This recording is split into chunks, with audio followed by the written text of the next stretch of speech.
दोस्तों, एक समय की बात है। किसी गांव में एक भिखारी रहा करता था। खाने की तलब में वह हर दिन घने जंगल को पार करके किसी न किसी के घर भिक्षा लेने जाया करता था। एक दिन इसी तरह वह भिक्षा लेकर अपने घर की तरफ जा रहा था, लेकिन वह आज बहुत खुश था। उसने फटे हुए जूते भी पहने हुए थे। वह खुशी में गुनगुनाते हुए जंगल के रास्ते अपने घर को लौट रहा था। उसी जंगल में एक राजा भी था, जो अपने हालात से बहुत दुखी था और महल से भागकर वहां आराम कर रहा था। तभी राजा की नजर उस भिखारी पर पड़ी। भिखारी को इतना खुश देखकर राजा सोचने को मजबूर हो गया कि इस संसार के इस इंसान के पास कुछ नहीं है। फटे हुए कपड़े वे पैरों में फटे जूते होने के बावजूद यह कितना खुश है।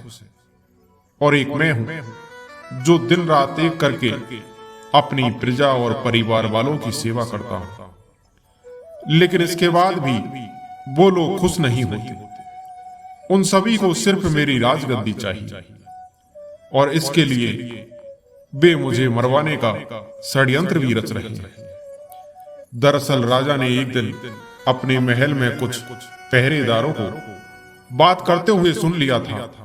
वो आपस में बात कर रहे थे कि जैसे ही ये राजा मर जाएगा, उनकी आंखों का कांटा साफ हो जाएगा। इधर राजा की पत्नी बहुत पहले ही उसे बैराज महल को छोड़कर जा चुकी थी, इसलिए राजा को कोई पुत्र भी नहीं था। इस वजह से उसके पास अपना कोई उत्तराधिकारी भी नहीं था। जिस दिन से राजा ने अपने खिलाफ इस षड्यंत्र के बारे में सुना, तब से वह बहुत ही सावधान रहने लगा था। इतना ही नहीं, एक दिन राजा के खाने में उसके भाई ने जहर मिलवा दिया, जिसके बारे में राजा को भनक भी नहीं लगी। वो तो राजा जब खाना खाने बैठा तो अचानक एक बिल्ली ने आकर वो खाना खा लिया और कुछ देर बाद वो बिल्ली वहीं मर गई। इस घटना के बाद से राजा अपने खिलाफ हो रहे षड्यंत्र के प्रति बेहद सतर्क हो गया था। उसने अपने भाई से कहा कि उसके मरने के बाद वो ही राजा बनेगा, इसलिए उसे राज्य की सारी जानकारी रखनी चाहिए। इसी वजह से एक दिन इन्हीं सब बातों से परेशान होकर राजा ने महल छोड़ दिया और बिना किसी को बताए वहां से भागकर वह उस जंगल में आ गया। वह जंगल उसकी नगरी से बहुत दूर था, इस वजह से उसे वहां कोई पहचान भी नहीं सकता था। राजा जंगल में बहुत दिनों से था, जिस वजह से उसके बाल भी काफी बड़े हो गए थे। उस भिखारी को देखकर राजा ने सोचा कि हम दोनों ही इंसान हैं, बस फर्क यह है कि वे खुश इंसान हैं और मैं दुखी इंसान। राजा जल्दी जल्दी में महल से भागा था, इसलिए उसने सुंदर मोतियों की एक माला, जरी के जूते, कीमती कपड़े और हाथों में सोने की अंगूठियां भी पहनी हुई थी।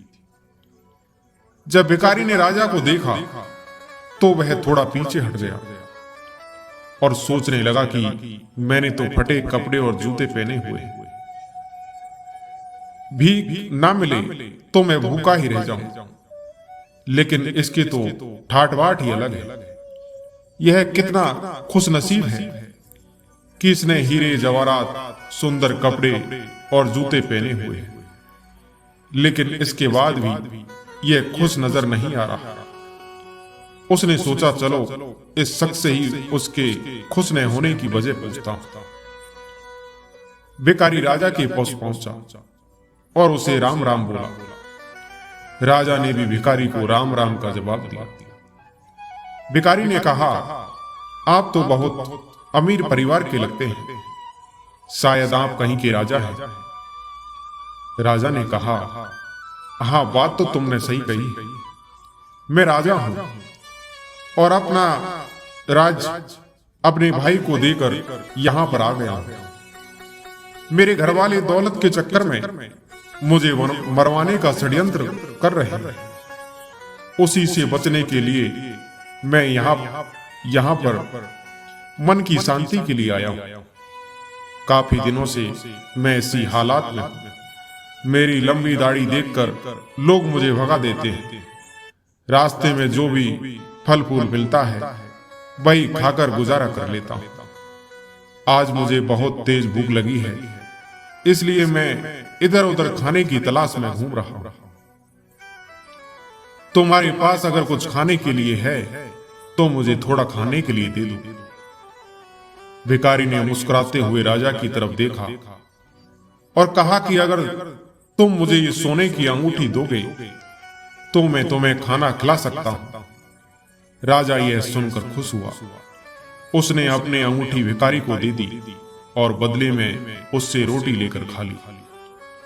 भिखारी ने राजा से कहा कि तुम और मैं दोनों ही अकेले हैं, चलो हम दोनों साथ में चलते हैं। दोनों साथ में चलते हुए एक घने जंगल में पहुंचे। वहां पर वे आराम करने लगे। भिखारी ने राजा से कहा कि आप कितने भाग्यवान हैं, आपके पास इतनी धन दौलत है, लेकिन मेरे पास कुछ भी नहीं है। फटे जूते पहने हैं।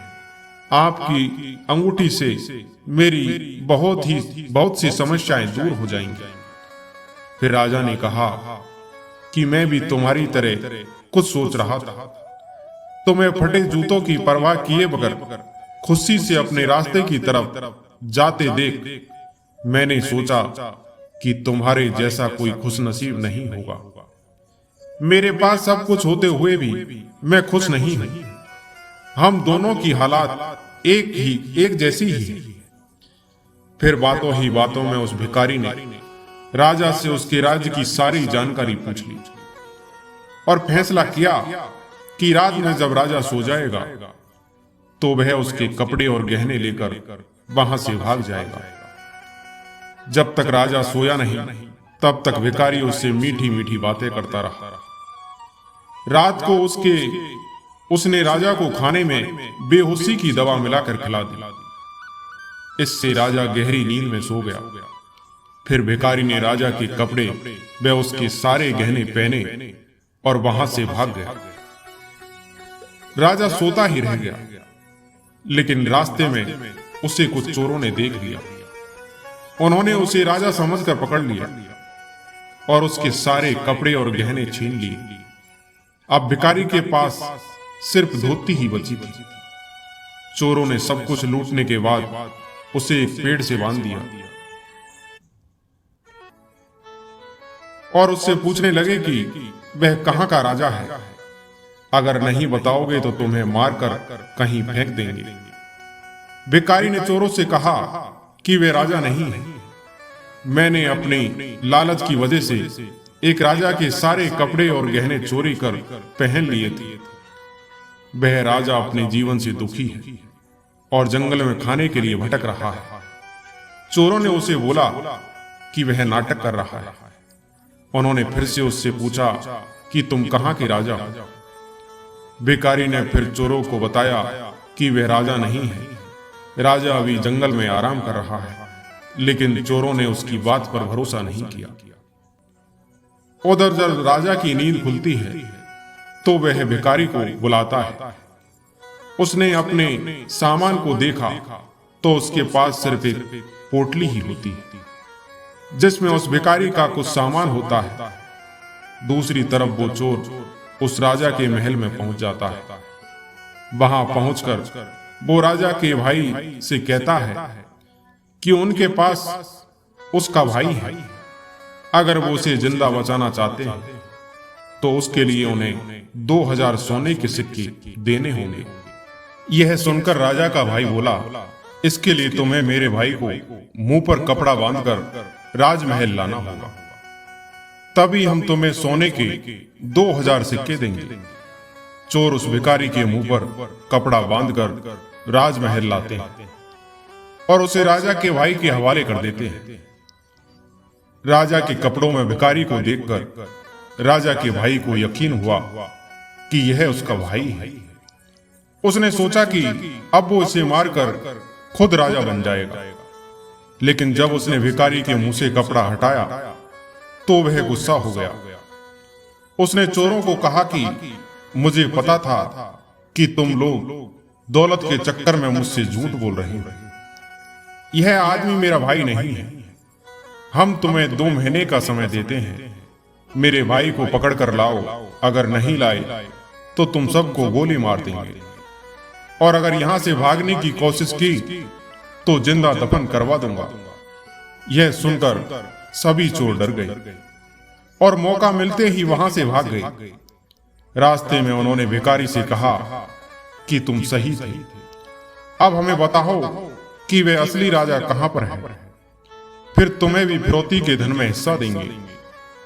भिखारी ने बताया कि उसने राजा को इसी जंगल में छोड़ा था, लेकिन बहुत ढूंढने के बाद भी राजा उन्हें नहीं मिला। वहीं नींद से जागने के बाद जब राजा को भिखारी की सारी हरकत समझ आती है तो उसे बहुत दुख होता है। उसने सोचा कि अब उसे कहीं जाकर अपने खाने के लिए इंतजाम करना होगा, वरना वह भूख से ही मर जाएगा। कई दिनों तक राजा भूखा प्यासा ही चलता रहा और रूखा सूखा जो मिलता वही खा लेता। चलते चलते राजा को 1 हफ्ता हो गया।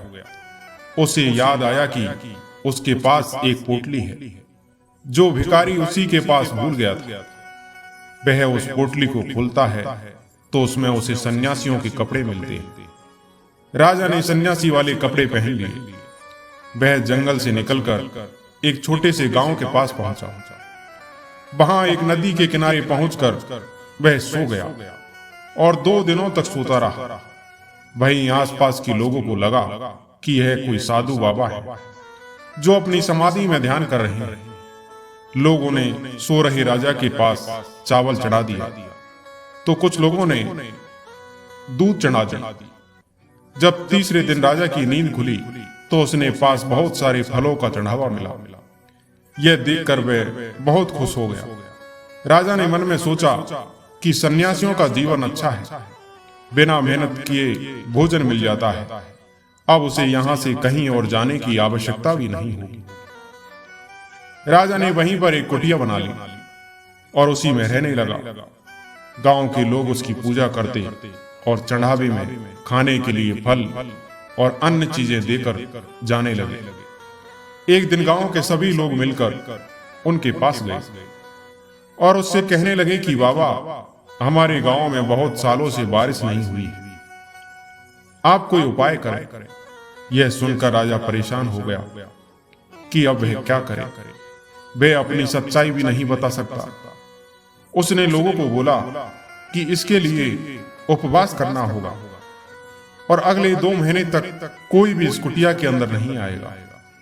गांव वाले उसकी बात मान गए। अब तो लोग दूर से कुटिया के बाहर चढ़ावा चढ़ाकर चले जाते। राजा सोचने लगा कि उसका जीवन हर तरह से मुश्किलों से भरा है। उसे दूसरों का अच्छा जीवन देखकर जलन नहीं करना चाहिए। साधु बनकर वह बैठे बैठे खा रहा है, लेकिन उसका जीवन एक कैदी की तरह हो गया है। उसे एक ही जगह पर बैठे रहना होता है। कहां मैं हर रोज बढ़िया बढ़िया भोजन खाता था और कहां यहां सिर्फ फल खाकर जिंदा हूं। राजा नास्तिक था, इसलिए साधु के भेष में उसे भगवान का भजन करने का ढोंग करना पड़ रहा था। उसने सोचा कि 2 महीने पूरे होते ही वह यहां से चला जाएगा। धीरे धीरे समय बीतता गया। एक दिन राजा परेशान होकर खुद ही भगवान से कहने लगा कि हे भगवान, मुझे बचा लो, आप ही कोई चमत्कार कर दो। इसके बाद राजा ने भगवान से अपनी सारी गलतियों के लिए माफी भी मांगी। राजा ने भगवान के सामने हाथ जोड़ते हुए कहा कि मुझे समझ आ गया है कि अपनी मुसीबतों से कभी घबराकर भागना नहीं चाहिए, बल्कि उनका डटकर सामना करना चाहिए। हे भगवान, मेरी लाज रख लो, इस गांव में बारिश करवा दो। वही गांव के लोग रोजाना कुटिया के बाहर आते भजन कीर्तन करते और दूर से चढ़ावा चढ़ाकर घर को लौट जाते। इसी तरह 2 महीने पूरे होने को थे। तभी एक दिन गांव के लोग दौड़े दौड़े राजा के पास आते हैं और कहते हैं, बाबा आप तो महान हैं, उनके गांव में बारिश हुई है। राजा कहने लगा, अब मुझे इजाजत दो, मैं यहां से जाना चाहता हूं। लेकिन लोगों ने उन्हें रोक लिया। लोगों ने कहा कि वे एक आदमी भेजेंगे जो उनकी सेवा किया करेगा। राजा ने भी सोचा, चलो ठीक है, आगे जो होगा देखा जाएगा, और वहीं पर रहने लगा। कुछ समय बाद वे भिखारी और चोर भी राजा को ढूंढते ढूंढते उसी गांव में आ गए। उन्होंने वहां के लोगों से उस चमत्कारी बाबा के बारे में सुना जो लोगों की समस्याओं को दूर करने के उपाय बताता है। जब भी लोग उस बाबा से मिले तो राजा और भिखारी एक दूसरे को पहचान जाते हैं, लेकिन वे चोरों को इसका पता नहीं चलने देते। फिर बाबा के भेष में राजा ने उनसे पूछा कि तुम लोग कहां से आए हो। इसके बाद वह भिखारी ने राजा को सारी सच्चाई बताई कि मैंने लालच में आपके सारे कपड़े और जेवर पहन लिए थे, लेकिन उन्हें पहनने के तुरंत बाद ही मेरे पीछे चोर पड़ गए। उन चोरों ने मुझे लूट लिया और पूछताछ करने लगे कि कौन हो, कहां से हो। तो मैंने खुद को आपके बारे में बताते हुए आपके राज्य की सारी जानकारी दे दी। उसके बाद वो चोर मुझे राजमहल ले गए, जहां पर 2000 सोने के सिक्के में वो मुझे आपके भाई को देने वाले थे। आपके भाई ने बताया कि वह आपको मरवाना चाहता है और खुद वहां का राजा बनना चाहता है। लेकिन जब उसने मेरा चेहरा देखा तो उसने मुझे पहचान लिया और चोरों को 2 महीने के अंदर आपको ढूंढ निकालने के लिए कहा। तभी से हम आपको ढूंढ रहे हैं। भिखारी ने राजा से कहा कि तुम साधु बनकर इन चोरों को जो कहोगे ये मान जाएंगे। इसके बाद राजा साधु के भेष में चोरों के सामने गया और भिखारी से सुनी सारी समस्याएं चोरों को बताने लगा। यह सुनकर सारे चोर हैरानी में पड़ गए। चोर राजा से बोले कि बाबा हमें इस परेशानी से बाहर निकालो, हम आपके सच्चे भक्त बन जाएंगे। राजा ने कहा, तुम लोग मुझे उस राजा के महल लेकर चलो, मैं वहां पर जाकर खुद ही सब कुछ देखना चाहता हूं। महल में कहना कि तुम्हारे साथ एक बहुत बड़े साधु महात्मा है जो हर व्यक्ति का भूत और भविष्य जानते हैं। चोर और भिखारी साधु बने राजा को अपने साथ लेकर महल पहुंच गए। चोरों ने राजा के मंत्री भाई से कहा कि हमारे साथ बहुत बड़े महात्मा आए हैं जो आपको आपके भाई राजा से मिलवा सकते हैं। राजा अपने भाई को बहुत प्यार करता था, लेकिन अब उसे पता चल गया कि उसका भाई उसके खून का प्यासा है। महल में साधु के रूप में आए राजा की खूब सेवा की गई। फिर उसका भाई उनके पास बैठकर बोला कि बाबा कृपया कर मुझे मेरे भाई से मिलवा दो, आज मैं इस राज्य का राजा बनने जा रहा हूं।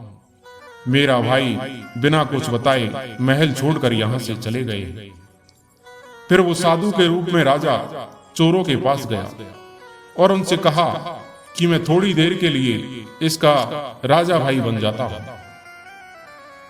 फिर उसने अपने राजसी कपड़े पहने और राज दरबार में आ गया। यह देखकर पूरी प्रजा हैरान थी। सभी लोग राजा को वापस आया देखकर उसकी जय जयकार करने लगे। उन्होंने राजा से पूछा कि वह इतने दिनों तक कहां पर थे। वहीं राजा का भाई यह सब देखकर हैरान था। वह लोगों से कहने लगा कि यह उसका राजा भाई नहीं है, बल्कि यह तो एक साधु है जिसने थोड़ी देर के लिए मुझे अपने भाई के रूप में मिलवाया है। वह अभी अपने असली रूप में आ जाएंगे और बाबा बन जाएंगे। राजा ने भी सभी को समझाते हुए कहा कि मैं थोड़ी देर में अपने असली रूप में आ जाऊंगा। इसके बाद सभी लोग राजा के भाई का राज्याभिषेक करने लगे।